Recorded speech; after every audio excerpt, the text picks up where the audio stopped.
بسم اللہ الرحمن الرحیم۔ میرے غیرت مند پاکستانیوں، میں نے آپ کو بتایا تھا اپنی پچھلی ویڈیو پہ کہ میں آپ کو نیپرا کے اوپر بتاؤں گا کہ انہوں نے اپنی عوام کو کس طرح لوٹا اور یہ کس طرح عوام کی جیب میں ڈاکہ ڈالتے رہے۔ اب یہ کس طرح ڈالتے رہے یہ سنیں۔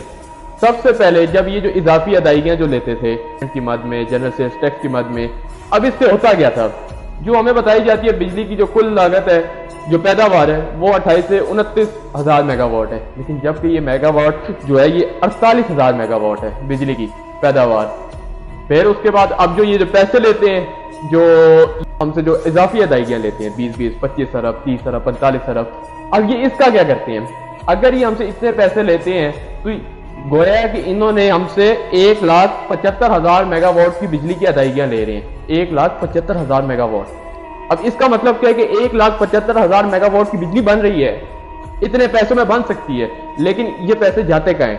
کبھی بھی حکومت نے یہ ہمیں عوام کو آگاہ نہیں کیا کہ جو ہم آپ سے جو ایکسٹرا جو پیسے لے رہے ہیں یہ جا کہاں پہ رہے ہیں۔ بیچ میں تو حکومت کا قصور ہے، منظوری حکومت دیتی ہے، لیکن حکومت یہ تو بتائے کہ یہ سارا پیسہ جا کدھر رہا ہے۔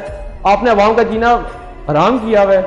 سردی آتی ہے تو آپ گیس مہنگی کر دیتے ہیں، سردی ختم ہوتی ہے، گرمیاں آتی ہیں تو آپ بجلی مہنگی کر دیتے ہیں۔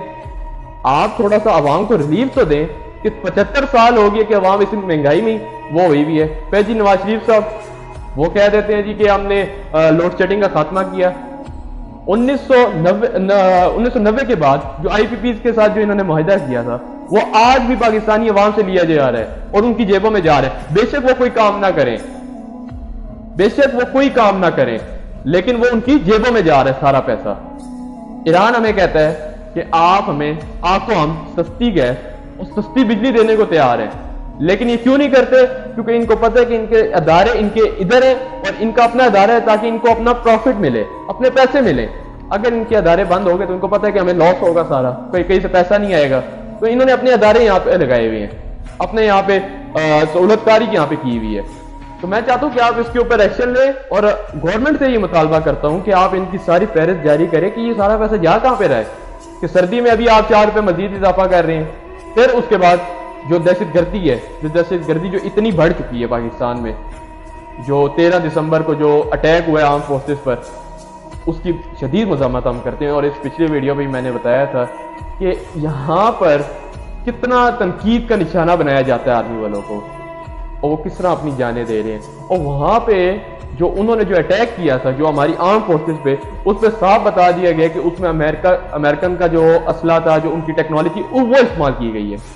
اب پاکستانی گورنمنٹ کو یہ چاہیے کہ وہ اس کی تحقیقات کریں کہ یہ آیا کدھر سے ہے، سارا کون یہ سپورٹ دے رہا ہے۔ ساری تو ہم پاکستان جو ہے وہ یہ امریکہ کا وہ بنتا رہا ہے، کیا کہتے ہیں، اتحادی بنتا رہا ہے، پھر یہ کون ان کو وہ دے رہا ہے ساری ٹیکنالوجیز؟ یہ کون پرووائڈ کر رہا ہے؟ دہشت گردوں کو کون پرووائڈ کر سکتا ہے؟ کیوں پاکستان کو ڈیسٹیبلائز کیا جا رہا ہے؟ ایک سوال کا جواب ہم مانگتے ہیں، کیوں پاکستان کو ڈیسٹیبلائز کیا جا رہا ہے؟ تو ہم چاہتے ہیں کہ آپ اس کے اوپر بھرپور ایکشن لیں، اور یہ میں عوام کو بھی کہتا ہوں کہ آپ حکومت سے حساب مانگیں کہ جو آپ ہر مہینے جو اب جی پی ٹی سی ایل کا بل کہ جی ہم اب آپ سے 50 روپے اضافی لیں گے پیپر کا، اتنے ہم گر چکے ہیں کہ 50 روپے پیپر کا لیں گے۔ تو میں چاہتا ہوں کہ آپ اس کے اوپر بھرپور آواز اٹھائیں اور ان کے لیے، ان کے اوپر بھی، گورنمنٹ کے اوپر بھی، کہ آپ ہمیں کم از کم تھوڑا سا یہی بتا دیں کہ یہ سارا ٹیکس جا کہاں پہ رہا ہے، یا ہماری جیبوں میں جا رہے ہیں یا آئی ایم ایف کے ٹیکس میں۔ ٹھیک ہے، آئی ایم ایف کے ٹیکس میں جا رہا ہے، ویل اینڈ گڈ ہے، لیکن جو اپنی جیبوں میں جو جا رہا ہے وہ تو کام خراب ہے۔ تو میں چاہتا ہوں عوام کو چاہیے کہ وہ اس کے اوپر بھرپور آواز اٹھائیں اور آئندہ آنے والے دنوں میں جو الیکشن آ رہے ہیں اس پہ ووٹ ڈالیں تاکہ ملک کی جو اسٹیبلٹی اکانومک ہے وہ ایک سیدھے راستے میں جا سکے، معیشت ایک سیدھے راستے میں جا سکے۔ تو میں چاہتا ہوں کہ آپ اس ویڈیو کو دیکھیں اور ہمیں سپورٹ بھی کریں۔ پاکستان زندہ باد۔